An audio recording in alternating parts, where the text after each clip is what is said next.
We're back and better than ever. How'd you like that thumbnail with my face going? Kind of stupid. I tried to think of something to do at the last minute. Welcome back, folks. Dieter Melhorn here, live fishing on Lake Wiley. Hopefully you're going to see this. Hopefully you'll be notified. Hopefully YouTube is not tired of me doing live streams today, because I'm not. I was doing one a few minutes ago. It died. Hate it. Actually, my phone died. Tried to come back on, and I don't know if it re-notified people. So what I did was I killed it and just restarted it. So boom, brand new session. Hope everybody's doing good. What I was going to tell you, thank you, Logan. Appreciate it, buddy. I appreciate you watching from up there in West Virginia, if I'm not mistaken. Very cool. What I was going to tell you, and I'm not teasing, well, it is a tease, but it's technically a video tease. But anyway, the Demon Dragon thing, what I was going to do was show you how I'm rigging these things a little different. And what I'm going to do is to stay right there. I'm going to do this, and I'm going to do it with a three-way. What I've got on these this time is, this is where we can get to it, the Demon Dragon knockoff, nice and loud. Got some tape on it. I'm running the, instead of tying up here and tying back here, I've got it running all the way through. That line goes all the way through and out, so I don't have those double knots, and I'm using a piece of tape to hold it in place so I can adjust it. That's brilliant, ain't it? Yeah. Let me tell you something. I ain't no dummy. I have the simulated evil eye. Okay. Actually, these are angel eyes. Sorry. I forgot. These are the Dieter Dragon Angel's Envy version. And these are angel's eyes. Okay. Remember, we're going nice here. Okay. We need positive stuff in the fishing world. And instead of using this on a Santee rig, I've got the weight coming off the bottom eye. It's about 2 or 3 feet off the bottom to a drifting stick with the scent pouch.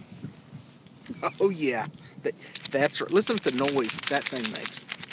Listen at the noise. So we got the scent pouch, the dragon chum stick, as I call it, tied on there. I'm also going to do this with three-way. I'm going to cheat this to make these work. One downside that I can see is they're not very castable. So I put them out last, drop them right beside the boat, and let the line spool out behind it. So bear with me.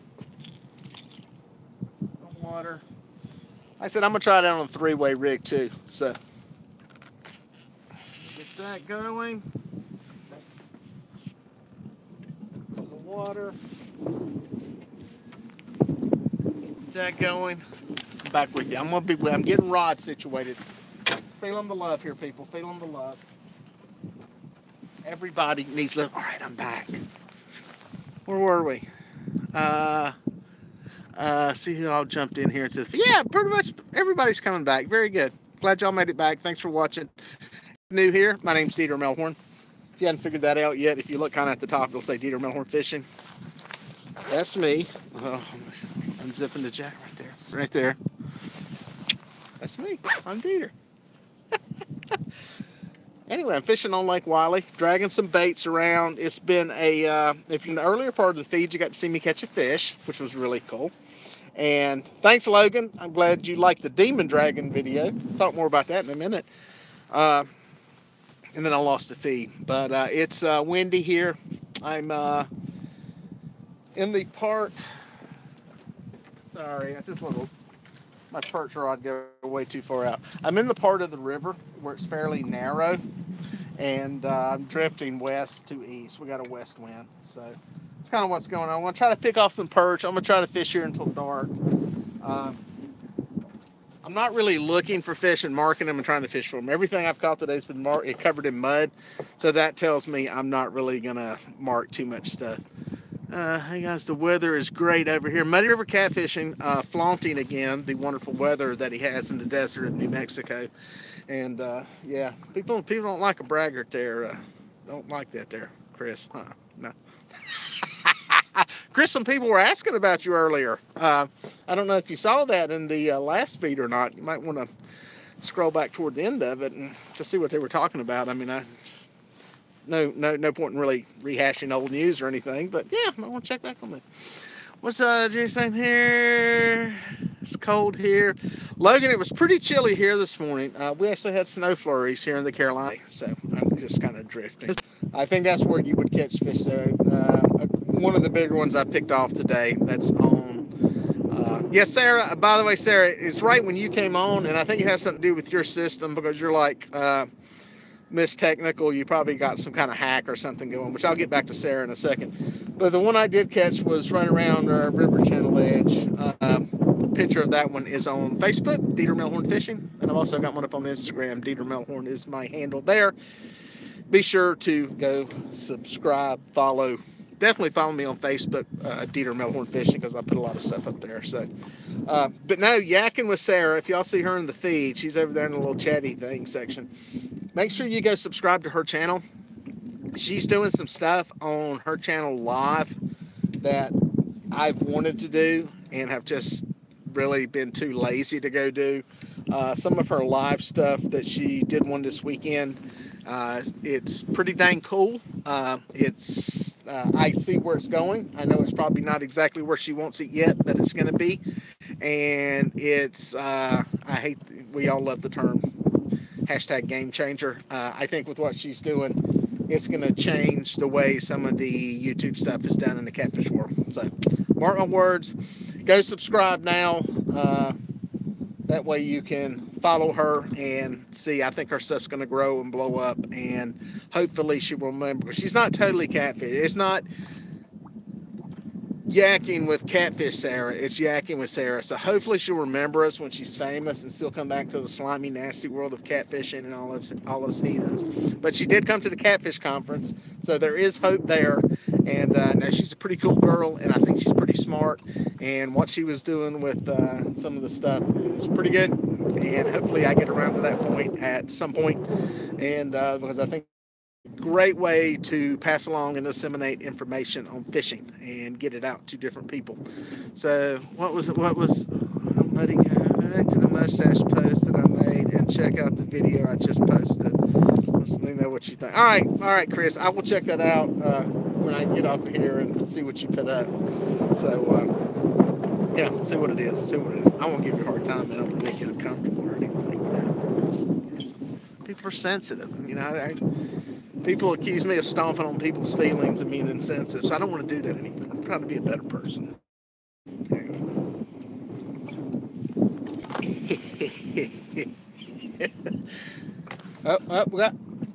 Hung on a limb. God, the sun is in a horrible place. It's in the sky. If it was like over here, why can't the sun ever be behind me when I'm trying to do this? Oh, Whisker 6 is back in here. I think I mentioned this earlier. Whisker sticks are, the LED lights are on the verge of getting some use. As soon as it warms up some. Our water, 50 degrees up here. Ouch, it's actually dropped some today since I've been out here. Man, I'm ready to put them things to use with some night fishing, but I'm not coming out here when it's this cold. I'm not as manly as Chris Flores is.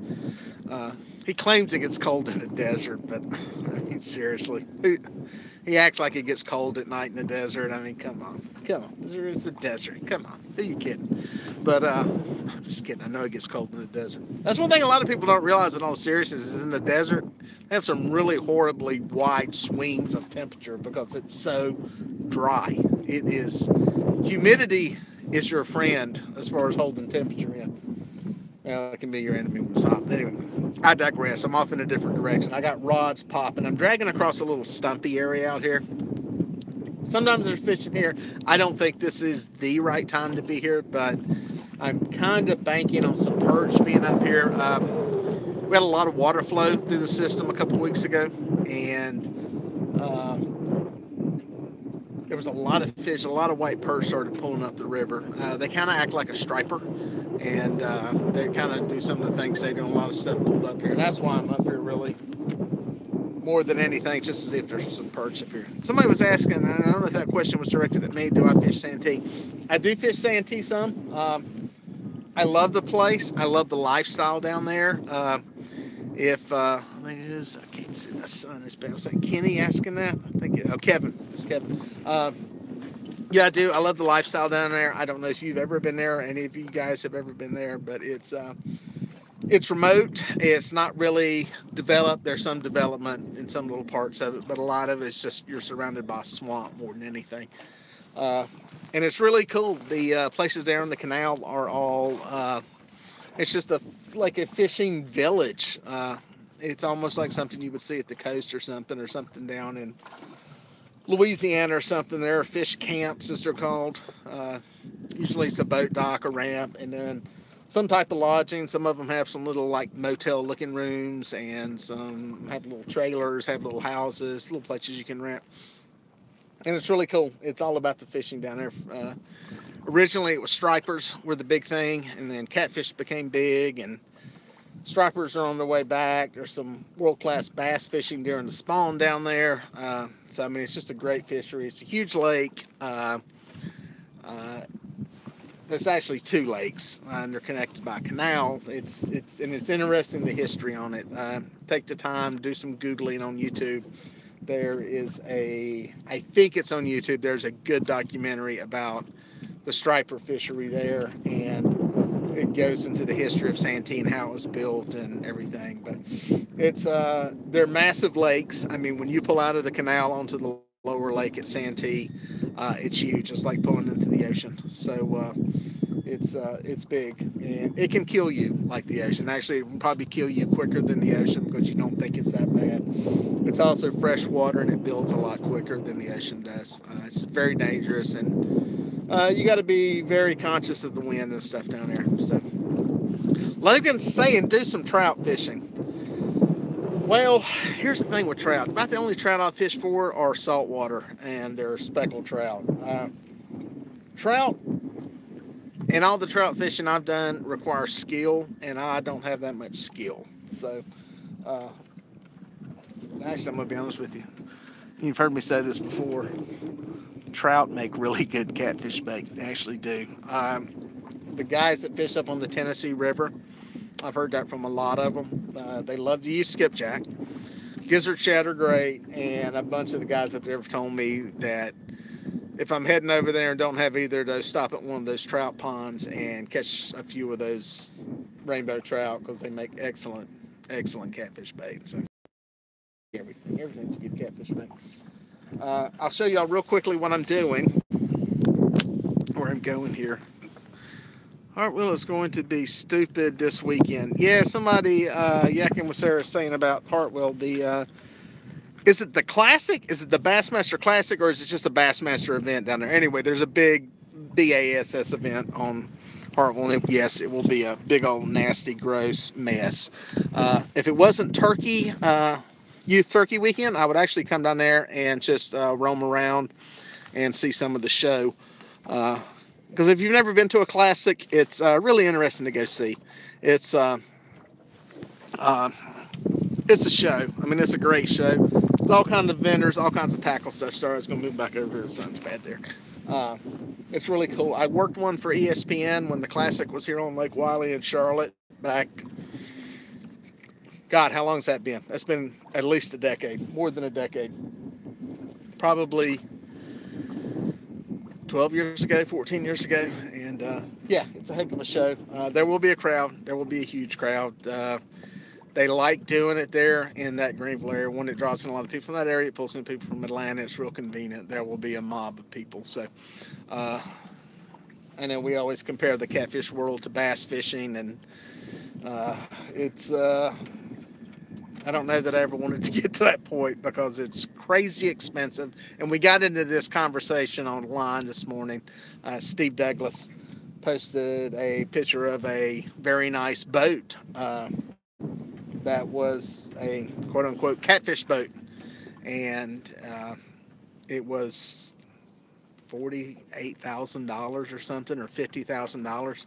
And we got into the conversation of it's outrageously expensive for what you're getting and the sport and blah, blah, blah. And that's what I've been saying for years is everybody talks about growing a sport, and I'm all for that. But I think if you're going to do it, you need to be careful how you do it and what you're doing as you do it. And it gets really complicated and multifaceted and all that. But, that could be a bite. That could be a bite. That one went really slack. Oh, it's on the pink reel. It's the pink reel. It could be the pink reel. Wait. But anyway, I'll tell you this real quick. I'm going to be real quiet so the fish don't hear me.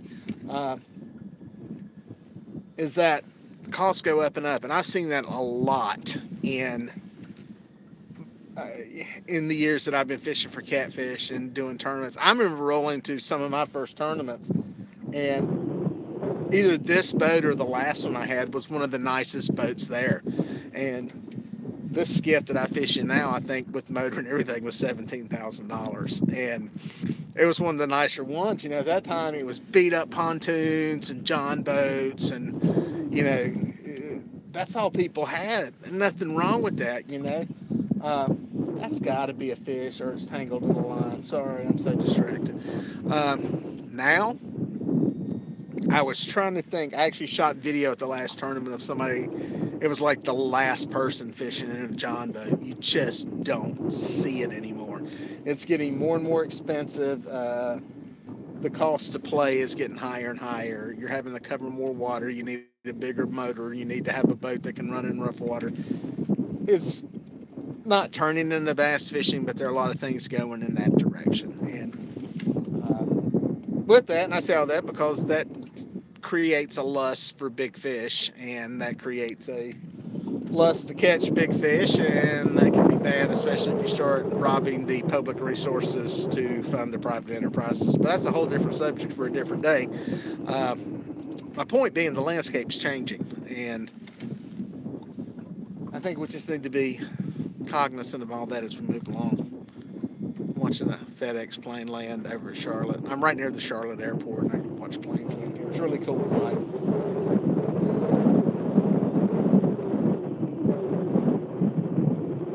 I really want to check that line because it's really bobbing. I think it's hung in another line is what's wrong.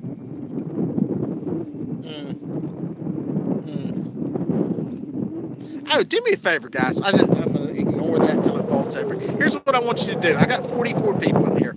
This will be a good chance for a little poll. Hopefully I can still see the comment things. Let me, if you like to see me publish videos, and I'm talking like Monday, Tuesday, Wednesday, Thursday, Friday, weekends.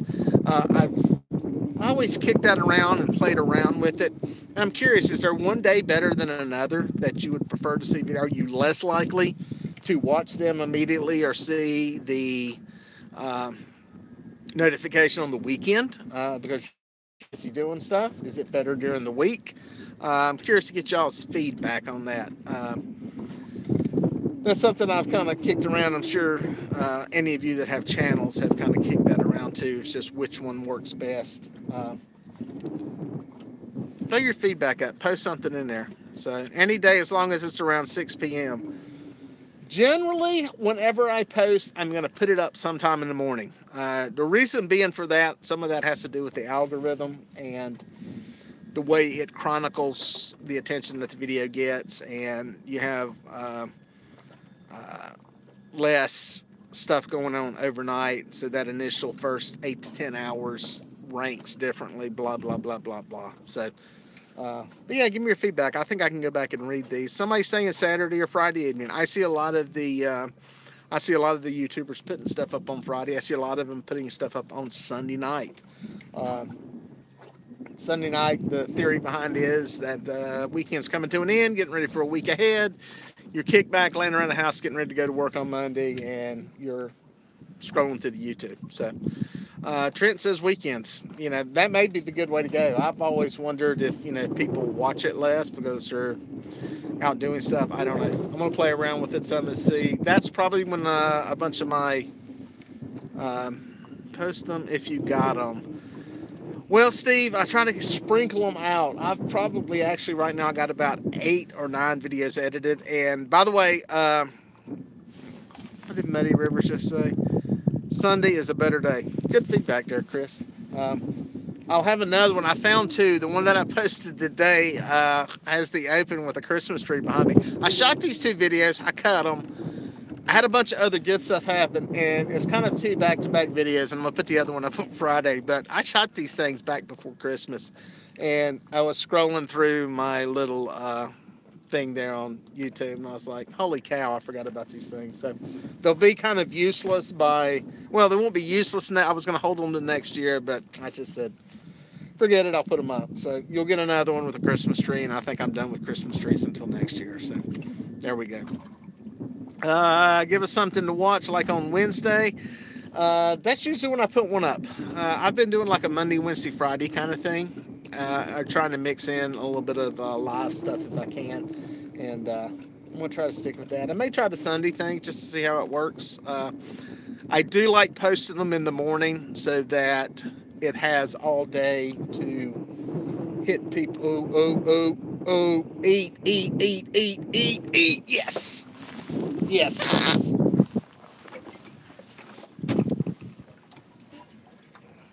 Oh, that one took a little bit. He's not a monster, but it's a fish. Eat. I love it.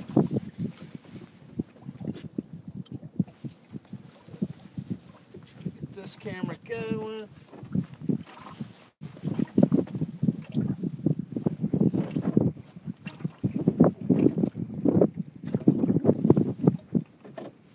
Bam.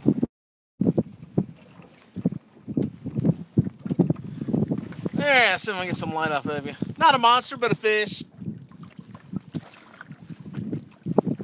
Chris Perez, if you're there, don't leave.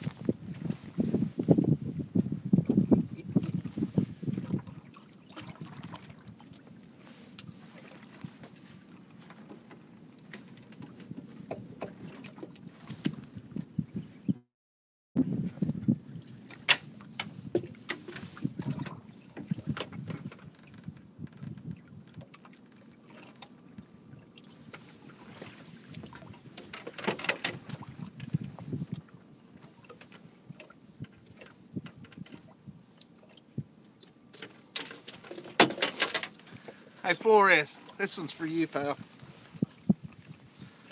Flatty McFatty. Pardon me while I do this for the other camera. All right, guys, a little flathead. Big salmon. 11 pounds.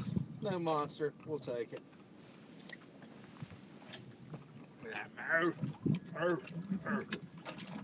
Nice flathead.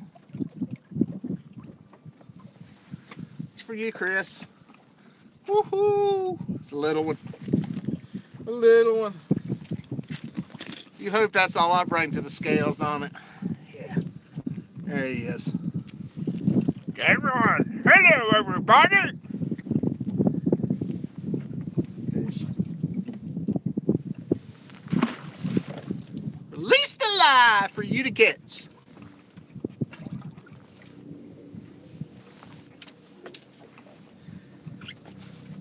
I know, everybody's asking, just hang on. Drifting stick again. Hooker's terminal tackle line rattle. There it is. Boom, boom. Let me get that back in the water.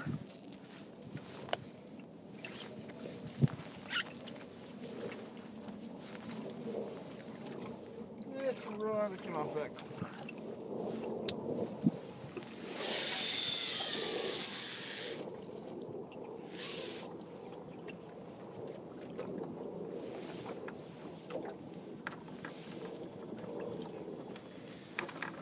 All right, where was I? Where was I, classroom? Did you like that? A flathead. Flathead. Nice. It's 4 fish. We've had one on the Demon Dragon rig. We've had one on the Bear rig. And we've had 2 on those Hooker terminal tackle line rattles. So is the Hooker's rattle the best? Wasting time, ass. If you will go into my timeline of videos and search you'll find a video I put up, I think, last week that chronicles my testing of the different rattles. And for the first 100 fish that we tested, the no rattles was the best. The Demon Dragon style and the Hooker's Terminal Tackle were actually tied, believe it or not. So the point being is that they all catch fish, is what it comes down to. Their fish were not adverse to any of them. So yeah, it's they all work. It all depends on how much you want to spend or not spend, and it depends if you use drift rigs. So yeah, they all work. Let me drop these. Speaking of the Hooker's Terminal Tackle lines, let me drop these down a little bit deeper.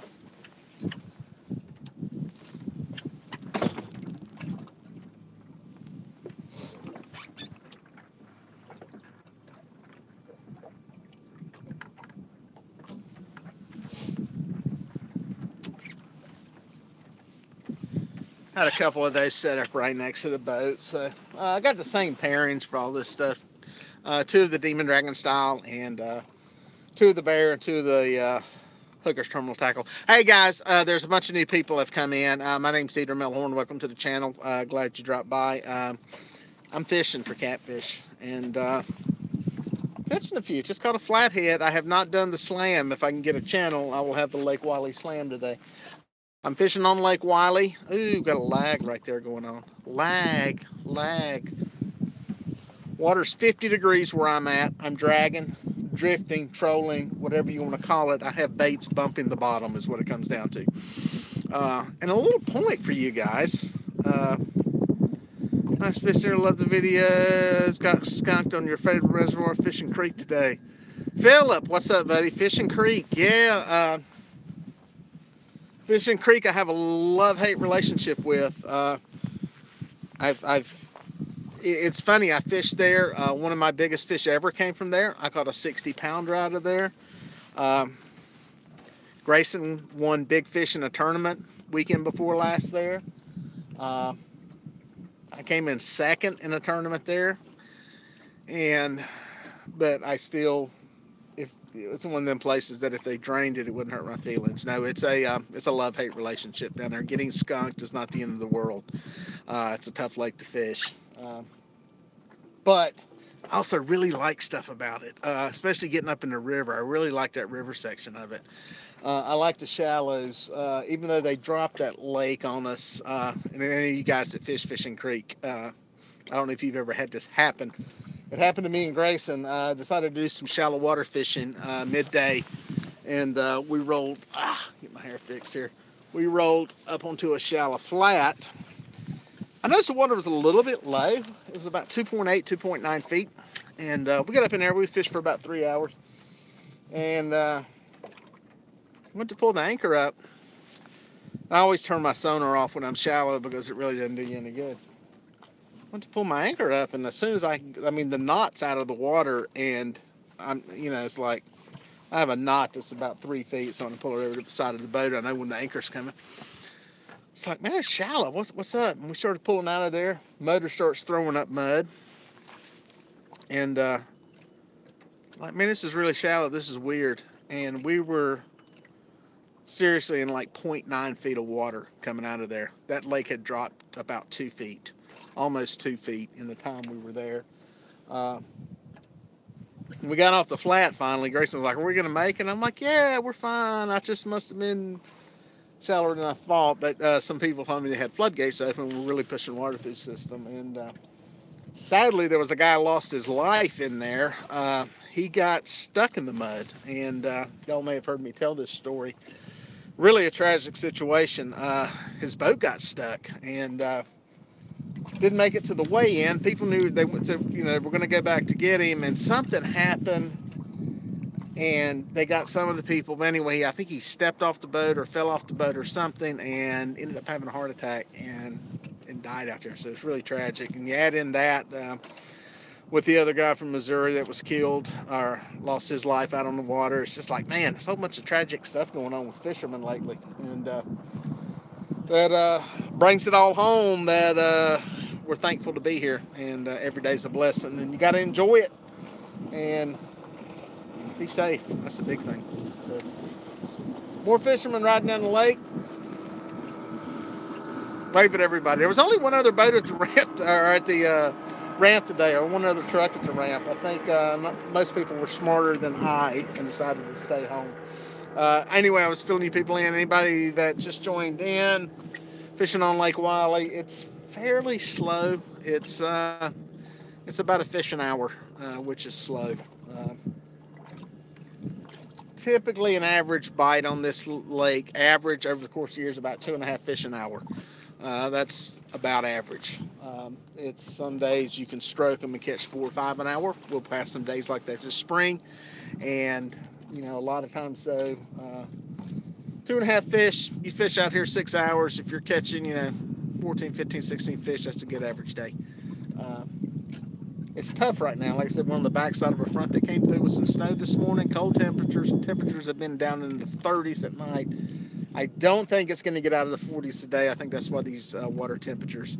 Yeah, Dustin, I should have my butt kicked. I am very bad about not wearing a life jacket when I'm out here in normal conditions. And I'm real bad about doing that. Part of the reason I didn't have it on today is because I had on the down jacket. It's no excuse. I'm not going to give you an excuse. I'm just bad for doing it. One time you will see me wear it all the time is when I'm out here at night. And also, a lot of bad stuff happens at night. And yeah, also got it on at night. I've got a fairly safe boat in the fact that it's got very high sides on it. And I feel pretty comfortable with that. Also, I don't do a lot of stuff on the boat. I mean, always things can happen. You can have a seizure or stroke or whatever and you fall over. I realize that. But there's a lot of stuff I don't do on this boat when I'm out here by myself. I do not do a lot. I really don't stand on the front deck or the back deck.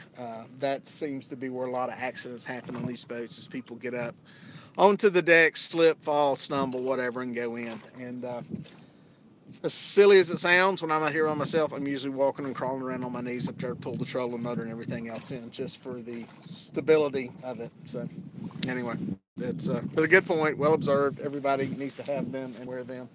I'm actually, another place where I was wearing was at the coast too. Cameraman dude. What's up, Mark Young? How you doing, buddy? Mark's one of my tournament partners. We used to fish some tournaments together. He could probably scream real loud, and I could hear him right now. Hope you're doing well with your back and your surgery. I know you had some hacking and so on. Any of you folks that have had any back work done, it's not a pretty thing to have happen. The fishing, to bring everybody up to date, is fairly slow. 4 fish, 3 blues and a flathead. Let's see where I'm at in the river channel. I'm getting ready to come up about another 5 minutes. I'm going to come up out of this river channel. There's a chance that comes, and I'm going to come up out of it. I should start hitting the wall here. Yeah, I'm dead in the middle of the river channel. I probably got about another 10 minutes across this. And that flathead that I picked off was laying right on top of the river channel. And I'll stay on here live until I go up that river channel. So yeah, we'll see if we can get one more fish before y'all have to go. Petey is asking me what I do for a living. Well, as hard as it is to believe looking at my videos, I actually do video production for a living. I've got basically what I do is I've got a whole bunch of TV cameras, and we provide camera crews for different companies, different things, all kinds of stuff. Everything from ESPN to, we did something for the Dr. Phil show this past weekend. So we basically shoot the stuff. Don't do any of the editing or post-production, but basically shoot it. Nowadays, it's dump the footage off to a hard drive and send it with the producer, and they do all the magic elsewhere. So yeah, that's why doing these videos out here with GoPros and an iPhone is it's kind of like you're kind of like trying to swim with your hands cuffed. So that's why you've seen some of the stuff get a little better. Try not to make it too good, as crazy as that sounds. But yeah, so ever film on NCIS? No, I have not. Everything we do is video oriented. If you follow me on Facebook, I'll post some pictures up every now and then of some of the behind the scenes stuff of what we shoot, what we do, all that kind of stuff. So yeah, that's kind of my deal. The winds are laid down a little bit here. I've still got the big drift sock out. I'm moving at about 0.3. I'm really going nice and slow. That's something you really got to do. I want to reel this one line in. It looks like it is hung on another line. I don't know how most of y'all do when you drag baits or troll or drift for catfish. I know a lot of people fish straight under the boat. I do not. My lines are out behind the boat. I kind of stagger them, and I got a video I'm putting together on this. Basically put the middle two rods out the furthest, maybe 100 feet behind the boat, 125 feet. Bring the next two in, the two corner rods on the corner of the boat about 75 feet, and the last two maybe around 50, or like I'm doing now with these Demon Dragon rigs. I've got them just shortly behind the boat. Reason for that, it really probably doesn't make that much of a difference in shallow or in deep water. I think it does make a difference in shallow water. The biggest thing is staggering them like that helps when you get a fish that hits and goes running off to one side. It helps keep stuff from wrapping up a whole bunch of different lines. So that's kind of the reason for doing that. That's kind of the plan behind it. There was a couple of decent fish caught earlier. If you weren't watching, you're on Facebook. Dieter Melhorn Fishing on Facebook. I've got a Facebook page if you didn't know that. And I've also got a picture up on Instagram. Make sure you follow me on there, because it's a good way to get messages to me. Here on YouTube, it's kind of hard to message people right now. I think when I get to 5,000 subscribers, I can get the community tab, which may be pretty cool. So that'll be Blue River Wildlife Control Outdoors. Have you tried the lose reels you had in the video? Listen, I'm going to take you on a tour. I'm going to take you a tour of the magic boat. Not the magic bus, but the magic boat. Let's take a look at the reels we got today, okay, folks? Oh, listen. Hang on something here. Coming in first, $149 from Abu Garcia, the 6500 C3, made in Sweden. This one is actually made in Sweden. It's one of my old Abus right there. Lord only knows how many fish I've caught on that one. And the welterweight. Actually, I don't know what that is. Here it is. You were asking about the lose reel. I've got it on here. Been fishing with it several trips now. Doing good. I've actually got two of them on here I'm fishing. I've got another one over here on the Make Catfish Great Again monster rod holders. Red, white, and blue edition, by the way. Steve Douglas, really over the top right here. That's a gorgeous rod holder. Sorry, I digress. Another lose reel. So I've got two of them on here. And they're working fine. They cast like a dream. The drag smooth as silk. So far, no problems with them. They're working really good. So yes, I like them. Time will tell whether they become an heirloom reel or not. Something that you can pass down. Oh, PD's asking about the pink one. Oh yeah, we got a little pink girl on here. Okay, listen, a man with a ponytail needs a pink reel. Okay, a man with a ponytail needs a pink rod, but I haven't worked out that deal yet. Actually, I'd run a pink Suzuki motor. Give me one. But anyway, here it is, ladies and gentlemen. The new one. The new girl. Oh, look at that. From Ancient Mariner. Look at that. Somebody asked what kind of line. That line right there, boys. Andy Monster in high vis yellow. We'll get to that in a minute. That reel comes with a power handle. Very nice. Very nice reel. From Ancient Mariner. There was a guy in here earlier. I think he's still in here. Trent, if you're in, you can bring people up to date on the reels. Trent sent me that reel to try out, and gracious enough to do that. I spooled it up. I've shot a little video with it, and my camera back mounted here. Shot a little video with it. I'll probably put it up next week. I don't know a lot about them. I don't know a lot about Ancient Mirror. Trent, if you're still in here, you can bring everybody up to date. He did in the last live video I did earlier today. Oh, there he is. If anybody is interested in buying one, trying one, learning more about him, message Trent right there. I'll hook up, say hey, whatever. He got them to me, this one to me, and I'm trying it out. So somebody's asking about line. That's got the Andy Monster line. I got a big spool of it, 1,600 yards, when I was at the Catfish conference. Somebody had a very good deal on it. I've been wanting to try it. I've used Andy, and recently I've had Mamoy line on, 20 pound. I used 20 pound Andy for years. I've recently moved up to 30, mainly because I'm running planer boards a bunch more, and that thicker line actually helps bite there onto the little clip in the planer board. But they only make the Monster in 30, 50, and 80 or 60 or something like that. So I'm gonna put together pretty much everything for a test, and probably tomorrow I'm gonna actually do a weight test on where the Andy actually breaks at. Andy, if they say it breaks at 30, it's going to break right at 30. It's a tournament grade line, so when you're fishing for line class records, it's a it's going to stay right around it, and I don't expect there to be as much stress. Somebody stretch as some of the other lines that are out there. Somebody's asking about the clickers. I can show you.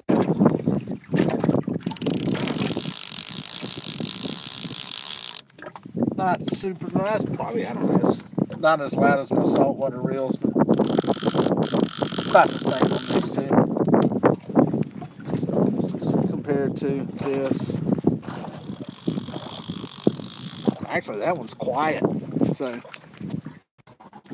I'm used to my saltwater shark reels, and we flip the clickers on those things, and I think it's two big metal wheels in there because it's like so. I don't run clickers. Some people have asked about that before. I don't really have a reason to. I run circle hooks, and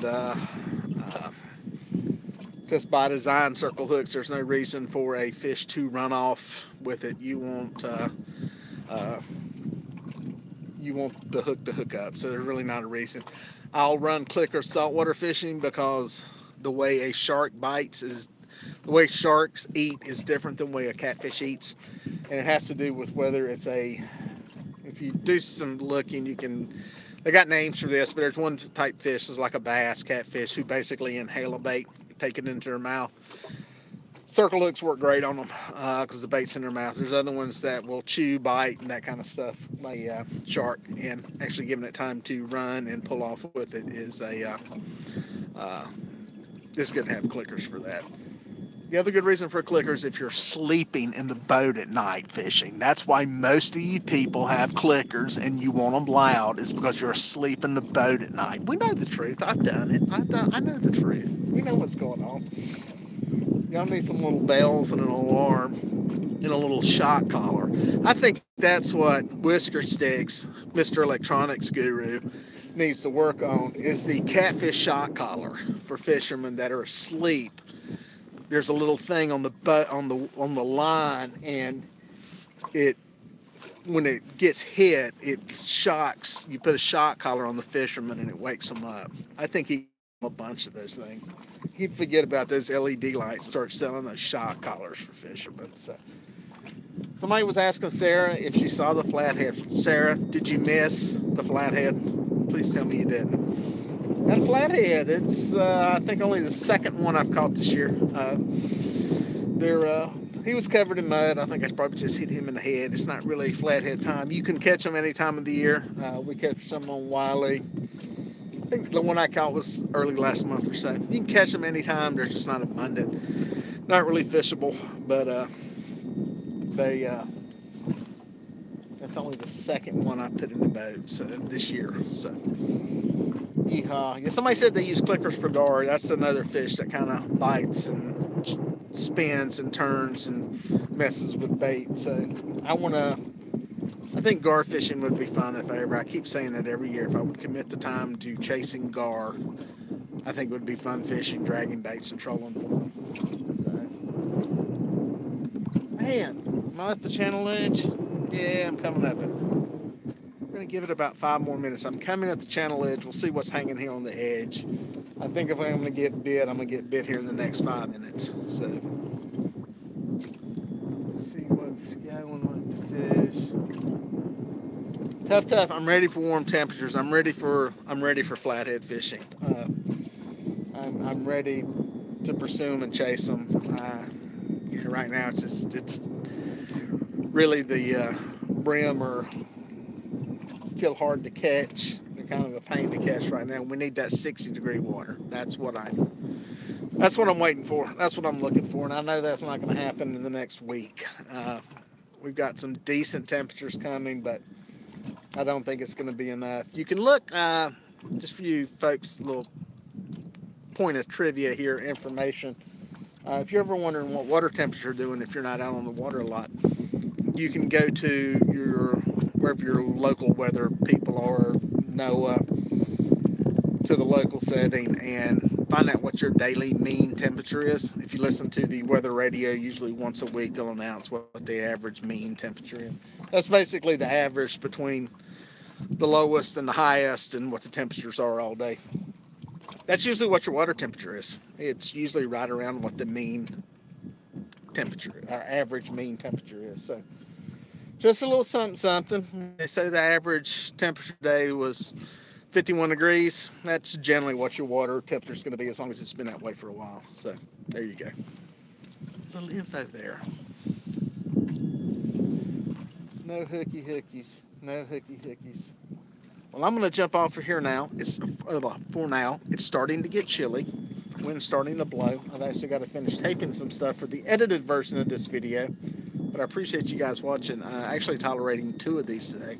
It was awesome. A bunch of people in there. Smash the thumbs up before you leave. And I thought I was going to get bit. Make sure you go over to Dieter Melhorn Fishing on Facebook and follow me on there. Just keep track with all the different stuff going on, info, pictures, all that kind of stuff. When I'm a good boy, I try to notify everybody over there that I'm going live. Today I didn't. I just did it on spur of the moment today. So I'm bad about that sometimes. Again, I'm going to try to be out here tomorrow.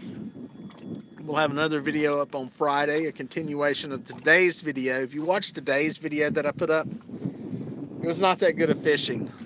The video from the next day, that trip that I took the next day, which will be Friday's video,